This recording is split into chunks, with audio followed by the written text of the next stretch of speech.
¿Ya? Muy bien. Vamos a compartir.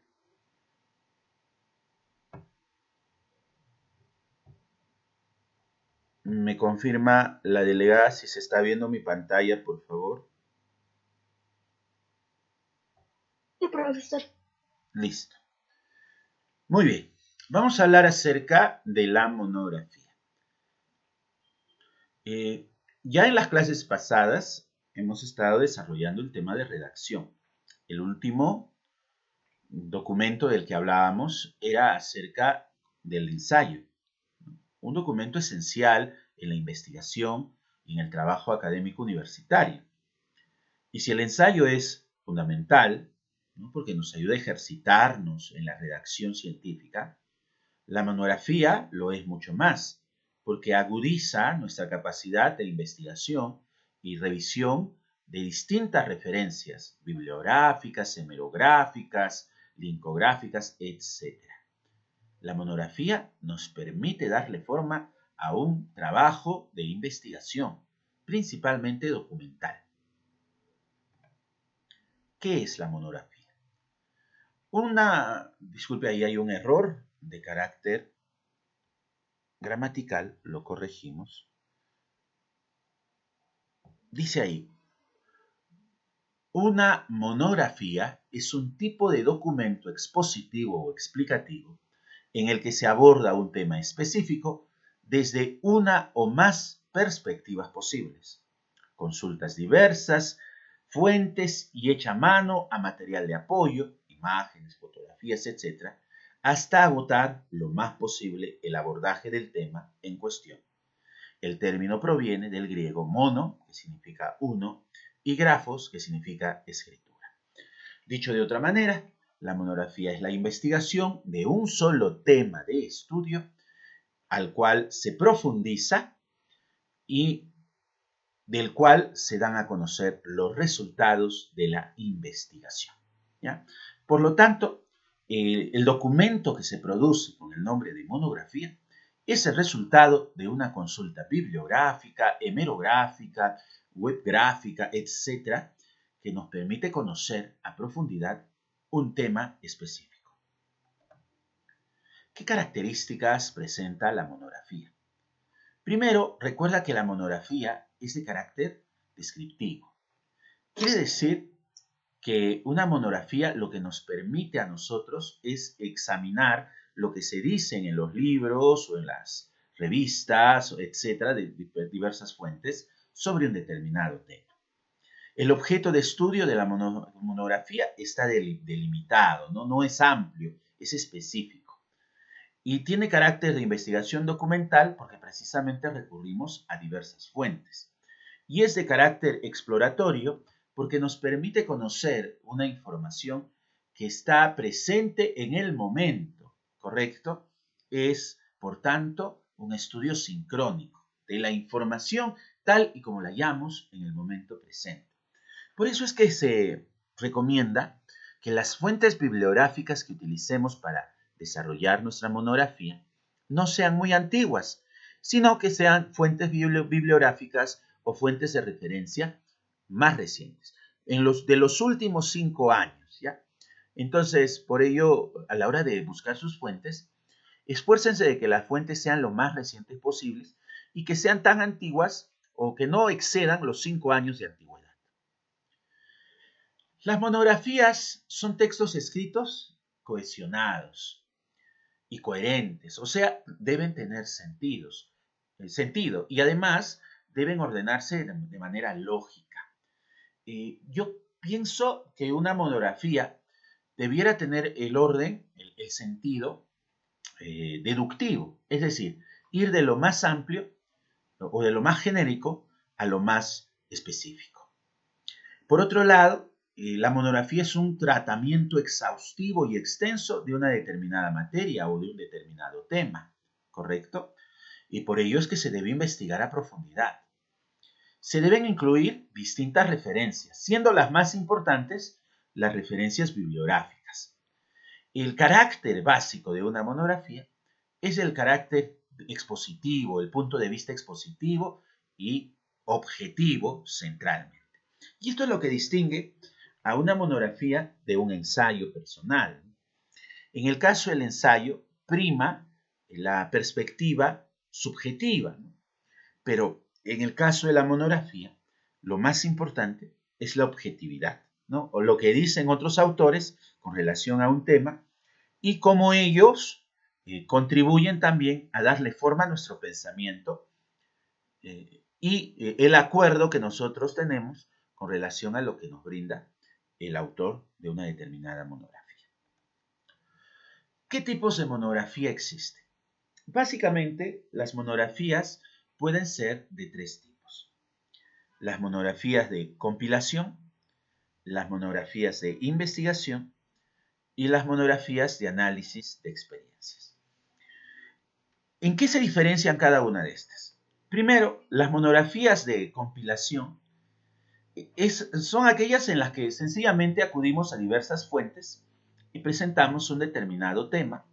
Ese tema que hemos elegido lo desarrollamos de manera crítica, es decir, nos basamos en lo que dicen los expertos para fundamentar nuestro punto de vista, nuestro planteamiento personal.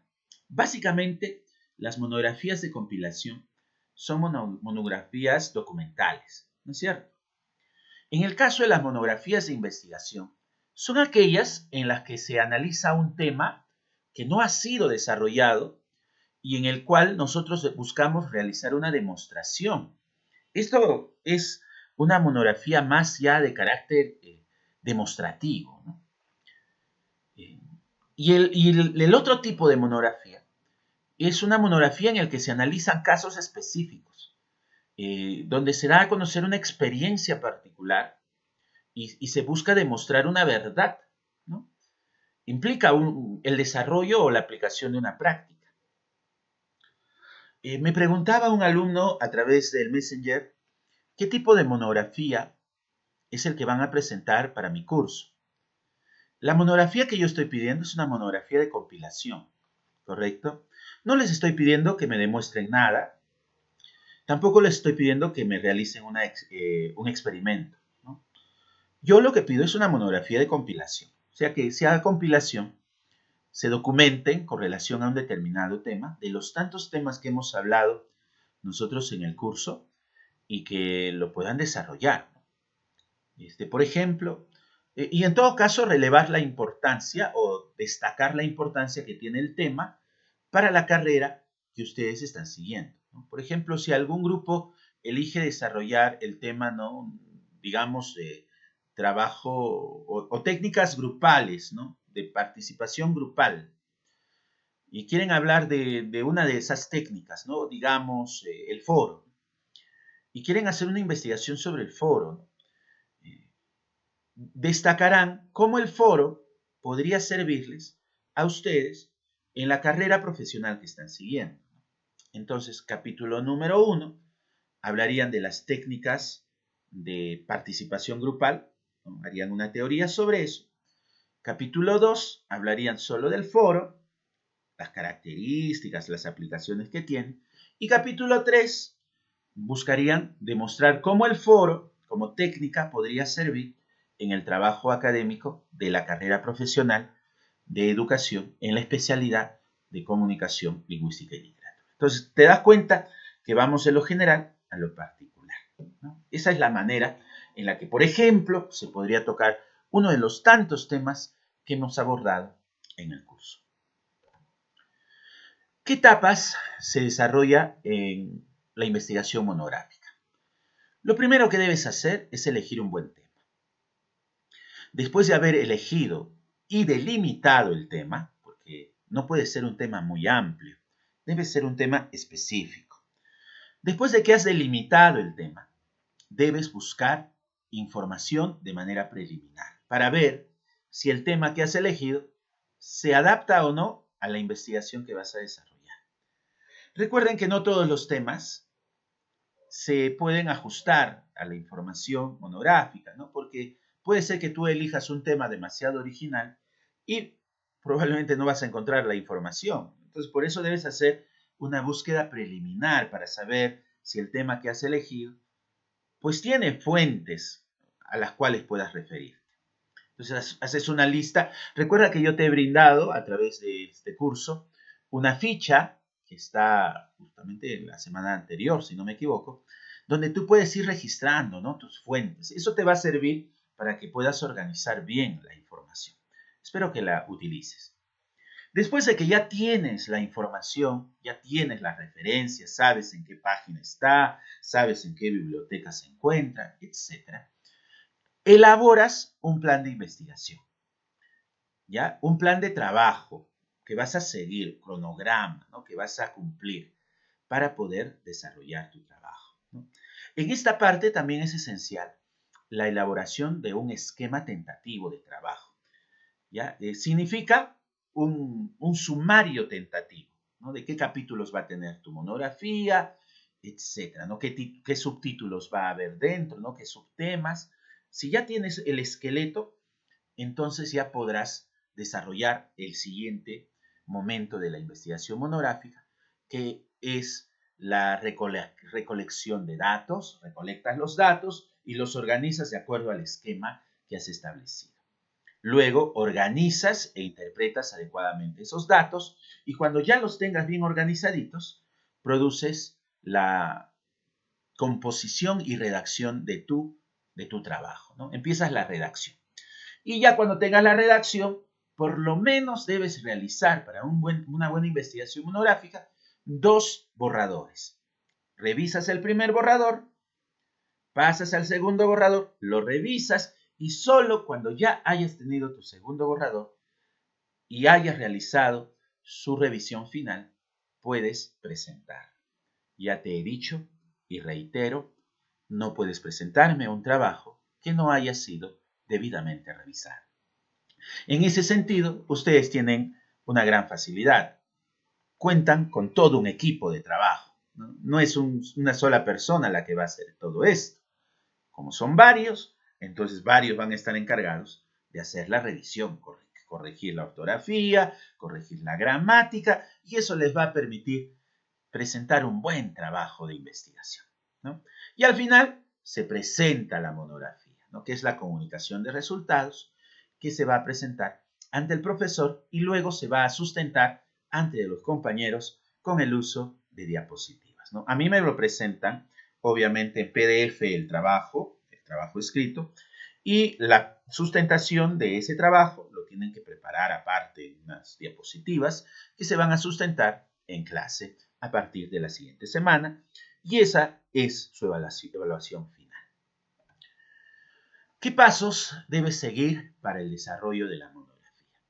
Lo primero que debes desarrollar es la elección del tema, para lo cual debes delimitar el tema. Como ya te dije, el tema no debe ser demasiado amplio, porque si fuera así, tu monografía resultaría muy compleja y lejos de ser una monografía, ya se convertiría en otro tipo de trabajo, ¿no? Por ejemplo, supongamos que a alguien se le ocurre hacer su monografía con el título Taller de Comunicación Oral y Escrita. Primero, taller de comunicación oral y escrita no se adaptaría para hacer una monografía, porque taller de comunicación oral y escrita no es una monografía, es un curso. Y ese curso incluye una gran cantidad de temas. Por lo tanto, no puede ser.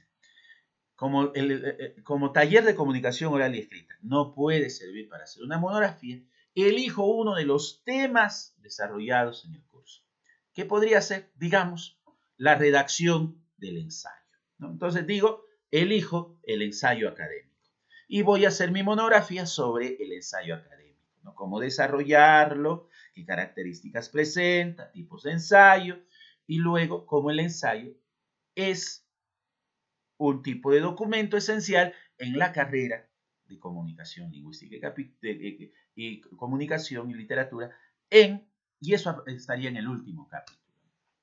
Por lo tanto, delimitar es especificar el tema.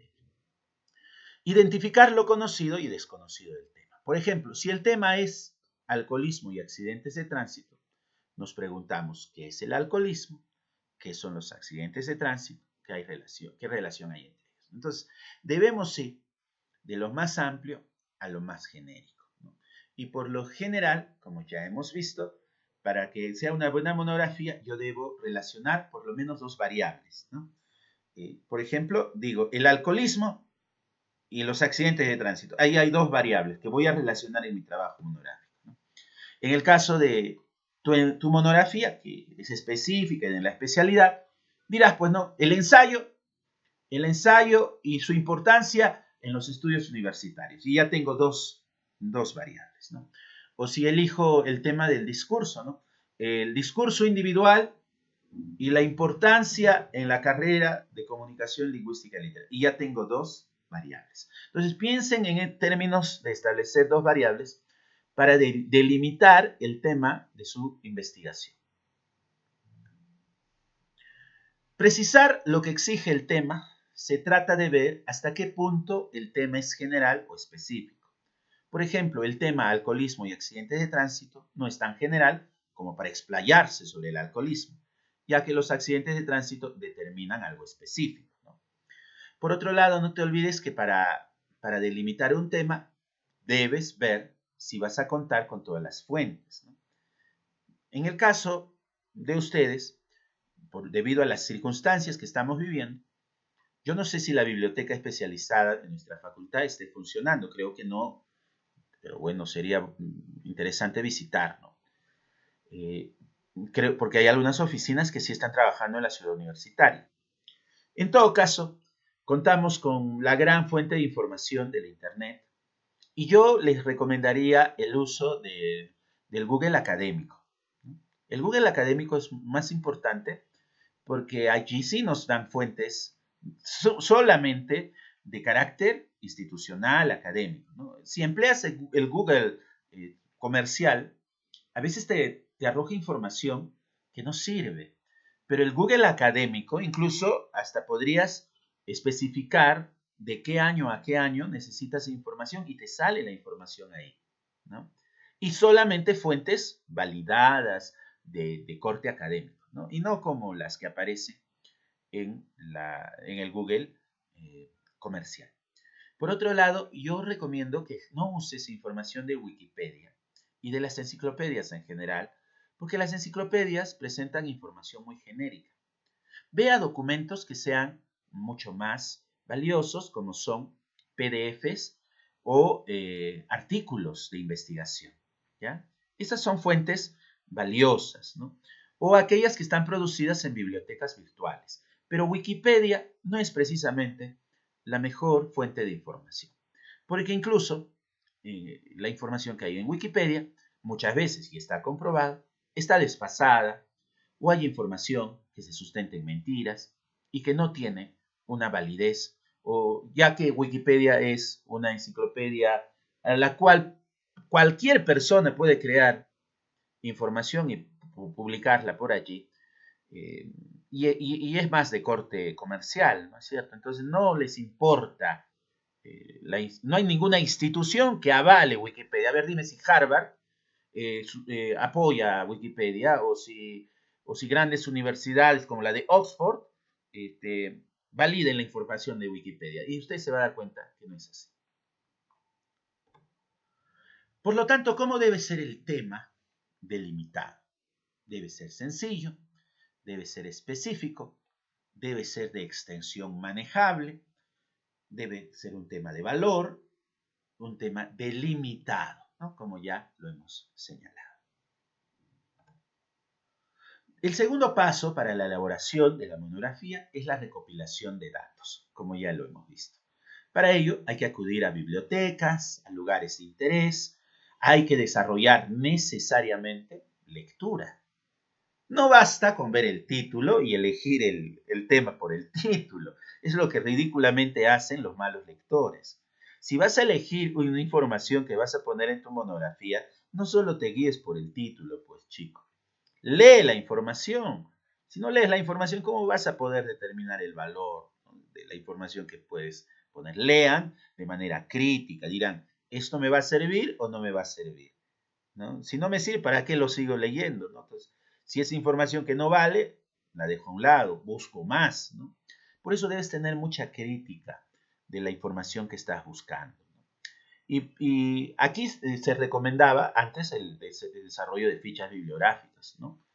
Hoy puedes utilizar base de datos en la información de tu computadora, ¿no? O si quieres, utiliza fichas o libretas que te puedan servir, ¿no? Para que hagas anotaciones. Por ejemplo, en el caso del tema que se exponía hace un momento sobre el alcoholismo y los accidentes de tránsito, ¿no? Si tuviera que investigar sobre ese tema, tendría que ir a documentos del Ministerio de Transportes, ¿no? Para ver, por ejemplo, la incidencia de accidentes en el Perú, ¿no? Para que la fuente de información sea valiosa, ¿no? Así, hay fuentes y hay instituciones, chicos, que avalan mejor determinadas informaciones, ¿no? Entonces, toda fuente que provenga de universidades, y universidades de prestigio, obviamente, siempre deben ser tomadas en consideración. No acudan a sitios web de dudosa reputación o a aquellos blogs que ni siquiera ponen la fuente de dónde han tomado la información. Por eso deben ser bastante críticos con aquello o de las instituciones o la información de la que están basándose, ¿no? El tercer paso, hay que organizar bien los datos, ¿no? Después de haber recopilado la información, las organizas, no te olvides de lo general a lo particular, y ya cuando ya hayas organizado bien, realizas el esquema tentativo de trabajo. Tu esquema tentativo debería tener la siguiente forma, ¿no? Ya elegido el tema, debes establecer subtemas, desarrollas tu bosquejo tentativo, que debería tener la siguiente forma. En la primera parte pones el título de tu trabajo. Luego estableces el capítulo número 1, 2 puntos y ahí pones el capítulo número 1, ¿no? Tentativamente cuál va a ser. Ese capítulo debes dividirlo en subtemas, ¿no? Es decir, el tema que has elegido para el capítulo 1 lo debes subdividir en orden de lo general a lo particular. Y es probable que encuentres que en algunos subtemas también haya que hacer subdivisiones. Las subdivisiones se hacen 1.1, dependiendo, si es el capítulo 1 será 1.1, si es el capítulo 2, 2.1, 2.2. Para el trabajo específico que yo te he asignado, mínimo tu trabajo debería tener 3 capítulos. 3 capítulos. Pues, si puedes poner más, ya eso es dependiendo de la naturaleza de tu trabajo, pero yo sugiero que básicamente lo ordenen en 3 capítulos, ¿no? Por ejemplo, el tema del alcoholismo, ¿no? El alcoholismo y los accidentes de tránsito. Capítulo 1, el alcoholismo.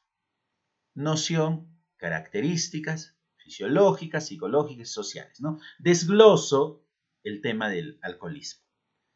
Luego, capítulo 2, accidentes de tránsito, ¿no? Hablo de la noción de accidentes, las características, y ya he desarrollado las 2 variables de mi investigación. Por un lado el alcoholismo, por otro lado accidente de tránsito. Y ahora el capítulo 3 es la unión de ambas variables, ¿no? Por un lado el alcoholismo y el otro los accidentes de tránsito. Por eso el capítulo 3 se titula Influencia del alcohol en los accidentes de tránsito. Estadística, causa y efectos, y ya he dado, te das cuenta, voy de lo genérico a lo específico, ¿no? No te olvides el desarrollo mínimo de 2 variables para que tu monografía tenga sentido. Luego las conclusiones y luego las referencias bibliográficas u otro tipo de referencias. Yo sugiero que pongan ahí solo referencias para que puedan ordenar los libros, etcétera, si no se puedan ordenar mejor. Otro detalle importante, el día de hoy, antes de irse, ustedes tienen que presentarme o dejarlo en todo caso en el canal correspondiente a su grupo, este esquema tentativo, ¿ya? Para que yo pueda revisarlo. Yo voy a pasar por cada uno de los canales para ver su esquema, ¿no? Si tiene sentido o no, y para que puedan hacer los reajustes correspondientes. Luego el cuarto punto, como usted ya bien sabe, es la redacción de la monografía. Ya cuando tú todo lo tienes organizadito, tienes tu esquema, es más fácil iniciar la redacción de la monografía. Como ya te dije, mínimo deberías tener 2 borradores. Ahora, prefiere siempre párrafos cortos, de 3 oraciones como mínimo.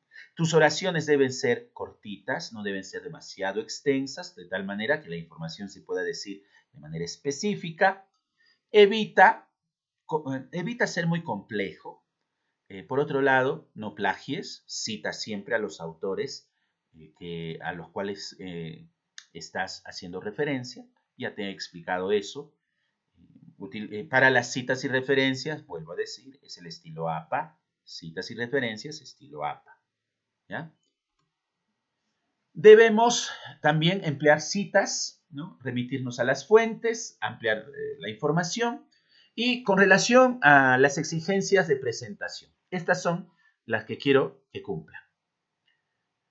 Profesor, pero no corresponde el 100% con las normas APA. Bueno, las normas APA son referenciales y básicamente yo te he dicho que se deben cumplir con las citas y referencias según las normas APA. Con relación a las particularidades de redacción, hay que considerar que cada institución establece sus normas. Y para el caso específico de la UNASAM, en las monografías se dice que el margen superior debe tener 4 centímetros, el margen inferior 2.5 centímetros, el margen izquierdo 4 centímetros, el margen izquierdo siempre es mayor, debido a que las monografías siempre se espiralan o se anillan, ¿no? Y el margen derecho es de 2 centímetros. Ya sabes que siempre que haya un punto aparte, los párrafos inician con sangría. Eso ya lo he explicado. Y la letra debe ser Times New Roman, tamaño 12. No hay que olvidarse que también hay que incluir gráficos, ilustraciones, cuadros y mapas. Sin embargo, no te olvides que a la hora de hacer el uso de gráficos, ilustraciones, siempre hay que poner de dónde hemos tomado esos gráficos e ilustraciones, ¿no? Y hay que añadir una leyenda, ¿no? ¿Qué importancia tiene ese gráfico? ¿Cómo se relaciona con el contenido? ¿Qué partes presenta una monografía? Una carátula, una dedicatoria, una introducción, un índice, ¿no? También en algunas monografías encontramos, el índice puede aparecer, a propósito, puede aparecer al principio o puede aparecer al final, ¿no? Ya eso es variable, eso es opcional. Pero por lo general se suele colocar el índice al principio. Luego viene el cuerpo, las conclusiones, el apéndice y las referencias bibliográficas. Con relación a las partes de la monografía, se dice que tanto la carátula o portada... a propósito, hay alumnos, no sé de dónde han sacado, que piensan que en el trabajo se debe presentar una hoja en blanco de respeto y ponen la hoja en blanco encima de la carátula. Esa es una ridiculez. ¿Quién les ha engañado que hay que poner una hoja en blanco encima de la carátula? Eso nunca se hace, señores. Entonces, si se va a poner una hoja en blanco, la hoja en blanco viene después de la carátula, nunca antes, ¿correcto? Ahora bien, la parte protocolaria incluye, pues, la portada o carátula, los agradecimientos, las dedicatorias, si es que las hubiera, pero agradecimientos y dedicatorias no son obligatorias a propósito, ¿eh? Solo van a ponerlas si lo merecen. Yo sugiero que pongan una dedicatoria, ¿no? Que cada uno ponga su dedicatoria, ¿no? Dedico este trabajo a mis padres o a todos aquellos que colaboraron conmigo, ¿no? A mi enamorado por serme fiel, etcétera, ¿no? Ustedes lo que quieran, ponen ahí en su dedicatoria. Eso ya es, como ya les dije, es opcional, ¿no? Pero cada autor, cada integrante pondrá su dedicatoria por separado, ¿no? Eso es esencial. Con relación a la paginación, es importante que recuerdes que todas las páginas de la monografía, todo se numera, ¿no? Todo se cuenta. Ahora, la que no debe llevar número de página, pues es la portada o carátula y tampoco la contraportada o la hoja de respeto. Esas no llevan número de página. Tampoco los agradecimientos ni las dedicatorias. Las únicas que van a llevar número de páginas son las que están en la parte expositiva. Ahora, en la parte expositiva, es decir, la introducción, el índice, llevan número de página, pero el número de página es en romanos, ¿ya? La introducción y el número de páginas, y el índice es en número en romanos. ¿Correcto? A partir del primer capítulo, la numeración ya se hace con números normales o números arábigos, ¿no? Que son los números que utilizamos convencionalmente. Y se inicia desde el capítulo 1 hasta la parte conclusiva, ¿no? Se enumeran todas las páginas. Al final, los anexos sí no se enumeran. Solo se pone anexo número 1, anexo número 2. Eso ya no se enumera. Porque incluso en el índice solo va a aparecer anexo, nada más. Y dependiendo si tengamos anexos también. Supongo que sí van a haber anexos, ¿no? ¿Qué se va a poner en los anexos? Cuadros estadísticos adicionales, fotografías que comprueben el trabajo que han realizado, no sé, fotografías adicionales, etcétera, información adicional, apéndices, glosarios que quisieran incluir, que pueden aparecer en los cuadros de anexos. Con relación a la carátula, ¿no? La carátula de su monografía debe tener la siguiente estructura. Como usted puede ver, es la primera página y contiene datos que van a orientar al lector. Lo vemos de más cerca. En la primera parte, en la parte superior de la hoja, se pone Universidad Nacional Santiago Antúnez de Mayolo. Importante el escudo de la universidad.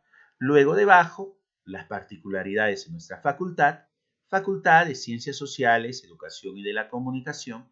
Debajo, Escuela Profesional de Educación, y en negrita, el nombre de nuestra especialidad, Comunicación, Lengua y Literatura. Luego, el nombre del curso. Bueno, en este caso, yo he puesto una carátula del curso de Metodología del Trabajo Universitario, pero ustedes ahí van a poner Taller de Comunicación Oral y Escrita, el ciclo 1, el título de la monografía, el nombre de los autores, o los nombres de los autores, disculpen, luego el nombre del docente, ¿no? Luego Huaraz, Ancash, Perú, y debajo el año, que en este caso es de 2017, pero ustedes van a poner 2020. El título de la monografía deben hacerlo con un tipo de letra diferente que se distinga de los aspectos referenciales que hemos visto en la parte superior. Se puede incluir un sumario, aunque yo prefiero el uso del índice. También hay que elaborar la introducción.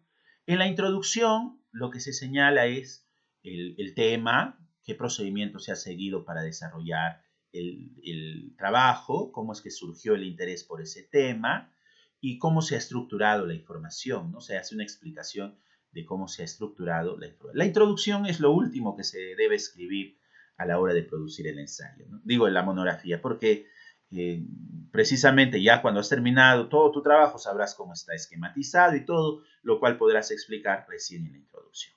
Luego viene el cuerpo del trabajo, como ya te he dicho, está dividido en capítulos y en subcapítulos. Cada capítulo inicia en una página nueva, por favor.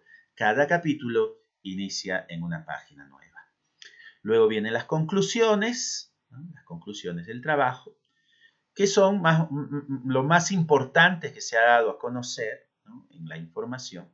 Y las conclusiones se dan en números ordinales, ¿no? Primera conclusión, ¿no? O primera, 2 puntos. Segunda, 2 puntos, ¿no? Y así se dan a conocer. Y luego vienen las referencias, que ya lo he dicho y lo reitero, se hacen en estilo APA, séptima edición. El cuerpo, como ya lo he mencionado, se divide en capítulos y subcapítulos. ¿Qué debo saber antes de redactar la monografía? Lo que debes saber es la fecha de entrega del trabajo. Fecha de entrega de su trabajo de la monografía que ustedes me están redactando. El día lunes a las 11 de la noche, fecha máxima de entrega a través del SVA, por favor. Fecha de entrega de la monografía por cada grupo a través del, a través del correo institucional, no del SVA, sino a través del correo institucional, enviado por el coordinador de cada grupo para ese trabajo. ¿Qué día te he dicho? Lunes, máximo 11 de la noche, ¿ya? Límite de páginas, esa es otra pregunta que me hacen. Bueno, una buena monografía debería tener un total un mínimo de 50 páginas, una buena monografía. Entonces, eso es lo que les voy a pedir. Manual de estilo a utilizar, bueno, ya saben que es el estilo APA. Sobre todo, específicamente, para que no haya errores aquí, en citas y referencias. Luego, los recursos disponibles que deben aparecer allí. La extensión mínima de la bibliografía, ¿no? Es decir, ¿cuántos libros por lo menos? Libros, estoy diciendo. Libros, por lo menos, son 5. 5 libros. Libros, no página web, libros. Libros electrónicos, obviamente, que también puede ser, ¿no? Pero libros, no páginas sencillas ni un blog, ¿no? Libros, mínimo 5 libros. De ahí la gran cantidad de información que puedas encontrar en la web. Y algunas otras especificaciones del profesor. Recomendaciones. Debes redactar el trabajo haciendo uso de tu propio estilo. Se debe reflejar la adquisición del conocimiento a través de las lecturas, no las voces de los autores de las mismas. Es decir, tampoco tu trabajo debe convertirse solamente en un conjunto de citas, ¿no? Tú también tienes que pensar y tienes que expresarte. Tú solo utilizas las citas para basar tus ideas en ellas, ¿no? Otra recomendación importante, no hagas oraciones muy largas y complejas. Prefiere las oraciones cortas. Debes definir con anterioridad todos los tecnicismos para facilitar la comprensión del trabajo. Evita utilizar lenguaje muy especializado. Procura que tu lenguaje sea sencillo y comprensible de leer. Incluye la mayor cantidad de información posible para sustentar tus ideas. En este caso, puedes recurrir a las citas directas o indirectas, que ya te expliqué. Redacta un borrador de tu trabajo para ir refinando tu escrito. Yo te he recomendado que al menos tengas 2 borradores para que puedas corregirlos, ¿no? Y luego, no olvides tener documentos de trabajo. Para lograr esto, puedes hacer uso de las citas directas o indirectas. La monografía realmente es un trabajo de investigación, la revisión de la información tal y como ésta aparece en el momento presente. Por ello es que, en realidad, elaborar una monografía implica saber leer. Esto, a su vez, implica un proceso de lectura que incluye 4 operaciones. Primero, debes percibir de qué trata el texto, de qué trata de lo que he leído, captar lo que has leído. Luego, la segunda es la comprensión. Debes tener una visión general de lo que has leído, captar debidamente el pensamiento del autor. El tercer punto es que logras la asimilación. Puedes determinar qué información te va a servir, de la que no te va a servir. Y luego realizas una evaluación. Que implica realmente interpretar y criticar la información que has recibido. Significa que no solamente basta con repetir información, sino que incluso tú tienes que criticar la información que has leído y solamente quedarte con aquello que va con tu forma de pensar, con tus opiniones y le da mayor peso o cuerpo o sustancia a tu discurso. Muy bien, jóvenes, y de esa manera hemos concluido con la explicación en torno al tema de la monografía.